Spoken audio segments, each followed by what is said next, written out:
Hello everyone, PSB history channel में आपका स्वागत है और आ गया हूँ आपके सामने फिर से एक नई रियल डरावनी और खौफनाक कहानी लेकर।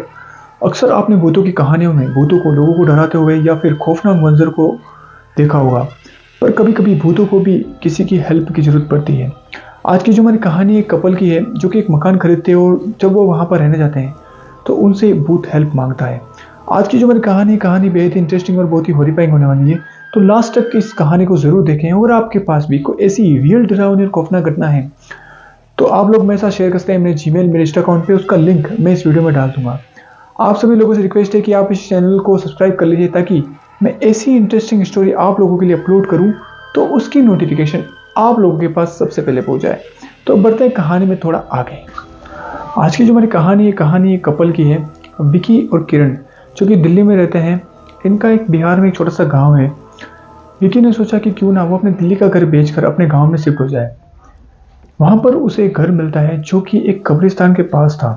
उस घर की जो रेट थी वो काफ़ी कम थी, पर वो जो घर था वो काफ़ी बड़ा था और काफ़ी अच्छी तरीके से बनाया गया था। काफ़ी अच्छा वो घर था। किरण जो थी उसने विकी को वो घर खरीदने के लिए बिल्कुल मना कर दिया था, क्योंकि उस घर के आसपास कोई भी घर नहीं था।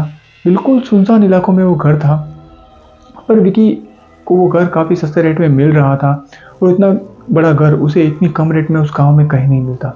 तो उसने किरण की बात बिल्कुल नहीं मानी और उस घर को खरीद लिया। जब वो उस घर के अंदर शिफ्ट होते हैं, जो किरण का मन था वो अभी भी नहीं मान रहा था। उसने विकी को काफ़ी समझाने की कोशिश करी कि क्यों ना हम कोई और घर ले लें, पर मैं इस घर में बिल्कुल नहीं रहूँगी। पर विकी जो था वो किरण की बिल्कुल बात नहीं मानता है और उस घर को खरीद ही लेता है। जिस दिन ये लोग उस घर के अंदर शिफ्ट होते हैं उसी रात की बात है। इनका जो पूरा दिन था वो उस घर को शिफ्ट करने में, तैयार करने में, रेडी करने में निकल गया। ये लोग काफ़ी थक चुके थे। उसी रात जब ये अपने घर के अंदर सो रहे थे, विकी और किरण दोनों अपने रूम के अंदर थे। विकी जो था वो अपने बेड के ऊपर लेटा हुआ था, किरण भी उसके पास में सो रही थी। तभी रात को किरण को किसी के रोने की आवाज़ आती है। ये जो रोने की आवाज़ थी ये एक लड़की की थी। किरण को ऐसा लग रहा था कि कोई उसके घर के अंदर ही रो रहा है। पर अजीब सी बात यह थी कि उसके घर के आसपास कोई भी घर नहीं था। उसके घर के जस्ट पीछे एक कब्रिस्तान था जो कि बिल्कुल सुनसान था। तो किरण को थोड़ा अजीब लगा, पर जब उसने अपने बेड से उठकर अपने पूरे घर के अंदर देखा तो उसे वहां पर कोई भी नहीं दिखाई दिया। किरण को यह समझ में नहीं आ रहा था कि वो जो रोने की आवाज़ है वो कहाँ से आ रही है। उसको एक बार ऐसा लगता है कि कोई लड़की है जो कि रो रही है, शायद वो उसके घर के छत के ऊपर भी हो सकती है। किरण सीढ़े चढ़कर जब अपने छत के ऊपर जाती है तो उसे वहां पर कोई दिखाई नहीं देता। किरण ने काफी ढूंढने की कोशिश करी पर उसे उस आवाज का पता नहीं लगा। थोड़ी देर बाद वो आवाज बंद हो चुकी थी। किरण ने एक बार सोचा कि क्यों ना वो विकी को उठाए, पर किरण को ऐसा लगा कि वो काफी थक चुका है, क्योंकि उसने पूरा दिन घर को शिफ्ट करने में और काम करने में निकाल दिया। तो उसने विकी को सोने दिया, उसने विकी को डिस्टर्ब नहीं किया। अब जो आवाज थी वो बंद हो चुकी थी। किरण ने उस घर के अंदर काफी ढूंढा और उसे उस आवाज़ का सोर्स या फिर वो जो आवाज़ जहाँ से आ रही थी वो बिल्कुल पता नहीं पड़ा कि वो आवाज़ कहाँ से आ रही है। किरण की काफ़ी कोशिश करने के बाद उसे उस आवाज़ का पता नहीं पड़ता है। किरण फिर से अपने बेड पर जाकर सो जाती है। जैसे ही किरण की आंख लगी, किरण को फिर से किसी लड़की की रोने की आवाज़ आई। अब ये जो आवाज़ थी ये काफ़ी तेज थी। किरण फिर से अपने बेड के ऊपर से उठती है। उसने जब घड़ी के अंदर टाइम देखा तो तकरीबन रात की 1 बज रही थी। अब वो जो आवाज़ थी वो उसके घर के बाहर से आ रही थी। किरण अपने रूम की जो खिड़की थी, जो विंडो था वो बिल्कुल उसके घर के जो मेन डोर थी वहाँ पर खुलता था। जैसे किरण ने उस विंडो से झांक कर देखा तो उसे उसके घर के बाहर फाटक के पास एक लड़की बैठी हुई दिखाई दी। वो जो आवाज़ थी उसी लड़की की थी। वो जो लड़की थी वो घुटने के बल बैठी हुई थी। उसने जो अपना चेहरा था वो ऐसे नीचे किया हुआ था। उसके जो बाल थे वो बिल्कुल आगे आ रहे थे। किरण को ये देखकर थोड़ा अजीब लगा, क्योंकि उसके आसपास कोई भी घर नहीं था और इतनी रात को वो लड़की आखिर आई कहाँ से होगी।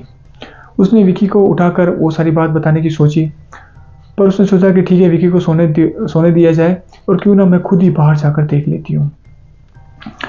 किरण ने थोड़ी हिम्मत जुटाई और अपना घर का गेट खोलकर मेन रोड पर चली गई।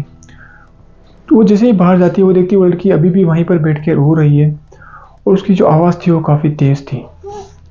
किरण हिम्मत कर उस लड़की के पास में जाती है और अपना हाथ उस लड़की के कंधे पर रखती है। जैसे ही किरण ने अपना हाथ उस लड़की के कंधे पर रखा, वो लड़की अचानक से खड़ी हो गई और उसने किरण का हाथ पकड़ लिया। उस लड़की के जो बाल थे वो हवा में उड़ रहे थे, काफ़ी लंबे उस लड़की के बाल थे। उस लड़की की जो उम्र थी वो तकरीबन 19 से 20 साल के आसपास की लग रही थी। उसका जो चेहरा था वो इतना भयानक नहीं था, नॉर्मली वो लड़की लग रही थी। उसने किरण से एक बात बोली कि क्या आप मेरी हेल्प करोगे। किरण उससे पूछने की कोशिश करती है कि तुम इतनी रात को यहाँ पर आई कैसे हो और तुम्हें क्या हुआ, तुम यहाँ पर बैठ के रो क्यों रही हो। उस लड़की ने बताया कि आप मुझे सिर्फ ये बताइए कि क्या आप मेरी हेल्प करेंगे। किरण ने कहा ठीक है, मैं तुम्हारी हेल्प करूंगी, पर काम क्या है तुम मुझे बताओगी। तो लड़की बोलती है कि आप चुप रहिए, आप सिर्फ मेरे साथ चलिए, आपको मेरी थोड़ी सी हेल्प करनी है, उसके बाद आप मेरा काम हो जाएगा और मैं आपको परेशान नहीं करूंगी। किरण ने एक बार सोचा कि वो फिर से अपने घर के अंदर जाए और विकी को उठाकर पूरी बात बताए कि एक लड़की यहाँ पर है और एक हेल्प मांग रही है। पर उसने जब अपने घर के अंदर झांक के देखा, जो विकी जो था वो अभी भी बेड के ऊपर आराम से सो रहा था। ऐसा लग रहा था कि विकी यहाँ पर है ही नहीं और उसे वो रोने की आवाज़ बिल्कुल सुनाई नहीं दे रही थी। किरण थोड़ी सी हिम्मत जुटाती है और लड़की बोलती ठीक है, तुम मुझे बताओ तुम्हारी क्या हेल्प करनी है। उस लड़की ने किरण का हाथ पकड़ा और उसे वहां से लेकर चलने लगी। वो उसे चलते चलते चलते उसी कब्रिस्तान के गेट के पास लेकर आ गई। जैसे ही किरण ने उस कब्रिस्तान का गेट देखा, उसने झटक से अपना हाथ वहां से छुड़ा लिया और थोड़ा दूर जाके खड़ी हो गई। वो उस लड़की को कहने लगी तुम पागल हो गया, तुम मुझे यहाँ कब्रिस्तान में क्यों लेके आ गई हो। तभी उस लड़की ने बताया कि आप डरिए मत, मेरी जो मौत है वो आज से 1 दिन पहले हो चुकी थी। मेरे घर वालों ने मुझे यहाँ पर लाकर दफना दिया था, पर कुछ लालची लोग जिन्होंने मेरी कब्र से मेरी डेड बॉडी को निकाला और मेरे हाथों से सोने के अंगूठे निकाल के ले गए। वो लोग ने मेरे हाथों से अंगूठे निकाल दी पर मेरी कब्र को अच्छी तरीके से बंद नहीं किया। मेरी जो डेड बॉडी है वो अभी भी थोड़ी सी बाहर निकल रही है। तो आपको कुछ नहीं करना है, थोड़ी सी उस कब्र के ऊपर मिट्टी डालनी है और आप मेरी इतनी सी हेल्प कर दीजिए कि आप उस कब्र को फिर से ढक दीजिए। बस मैं आपसे इतनी सी मदद मांग रही हूँ। उसकी बात सुनकर एक बार तो किरण को लगा कि वो किसी ट्रैप में फंस चुकी है, वो किसी जाल में फंस चुकी है और उसके साथ में कुछ बुरा हो जाएगा। पर उस लड़की की बात सुनकर उसको थोड़ी सी दया आ गई। उसने इमोशनल होकर बोला कि ठीक है, मैं तुम्हारी मदद कर दूंगी, पर तुम प्रॉमिस करो मुझे परेशान नहीं करोगी।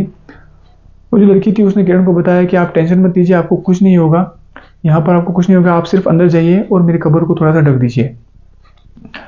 किरण थोड़ी सी हिम्मत जुटाकर उस कब्रिस्तान के अंदर जाती है। जब वो वहाँ पर जाती है वो देखती है कि थोड़ी सी डेड बॉडी का जो हिस्सा था वो उस कब्र से बाहर निकल रहा था। उसने थोड़ी सी मशक्कत करी, उस डेड बॉडी को फिर से उस कब्र के अंदर डाला, उसके ऊपर थोड़ी मिट्टी डाल दी। वो जो कब्र थी उसने पूरी तरीके से पैक कर दी। जैसे उस काम को डन करती है, वो जो लड़की थी वो वहाँ से गायब हो चुकी थी। अब उसे वो लड़की कहीं पर दिखाई नहीं दे रही थी। किरण दौड़ते हुए फिर से अपने घर के अंदर आती है। इस बार भी विकी अपने आराम से अपने बेड के ऊपर सो रहा था। अभी भी उसे पता नहीं था कि किरण कहाँ पर गई है और क्या कर रही है। किरण विकी को उठाती है और पूरी बात बताती है कि उसके साथ में क्या क्या हुआ। एक लड़की जो कि गेट के बाहर रो रही थी और उसने उसे एक हेल्प मांगी। वो कोई लड़की नहीं थी बल्कि वो एक आत्मा थी जो उसे हेल्प मांगने आई थी। विकी ने जब किरण की बात सुनी तो एक बार तो उसे विश्वास नहीं हुआ। किरण फिर से विकी को लेकर उसी कब्रिस्तान के अंदर जाती है और उसे उस कब्र के बारे में बताती है। उस कब्र को किरण ने खुद अपने हाथों से पैक किया था। विकी भी उस किरण की बात पर विश्वास कर लेता है। पर एक अजीब सी घटना थी जिसमें एक भूत ने आकर एक इंसान से हेल्प मांगी। अक्सर जो भूत होते हैं वो लोगों को डराया करते हैं और खौफनाक मंजर दिखाया करते हैं। वो अक्सर लोगों को परेशान किया करते हैं, पर पहली बार एक भूत ने आकर एक इंसान से हेल्प मांगी। आई होप छोटी सी रियल कहानी जो कि एक कपल के साथ में हुई थी आप लोगों को पसंद आई होगी। और ऐसी इंटरेस्टिंग स्टोरी सुनने के लिए आप इस चैनल को सब्सक्राइब कीजिए, शेयर कीजिए, लाइक कीजिए। Thanks for watching, thanks for listening, thank you.